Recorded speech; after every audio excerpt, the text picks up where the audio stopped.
Hey everyone, this is Tim from Your Six Studios. Today in this video, I'm going to show you how to remove installed applications on your Windows 11 computer.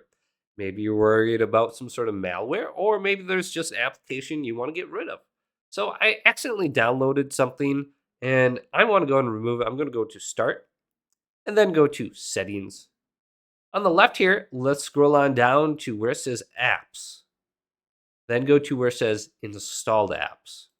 We can click this. And we're going to see a list of everything we have on our computer. We have the sort by options on the top. Largest to smallest is usually what I go by, or date installed is probably the easiest to see anything that's recent.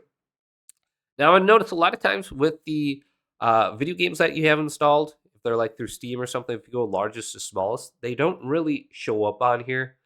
And then also we have the option for all drives. So I got Windows C, Y, E drive, so all your hard drives, your SSDs. So let's go back to date installed and see if we can find the software that I want to go ahead and remove. It is called Overwolf. I think I downloaded this when I was getting some sort of like Curse Forge application for Minecraft mods. So let's go to the three little dots and go to uninstall. Go to uninstall here. And you have to click the yes permission to uninstall it. Your screen might go black for a quick second. And then this is going to open up. And we can go to uninstall. And this is going to look a little bit different for each software. But go through this list now and just delete anything you don't want. I can see Minecraft's on here, Skype.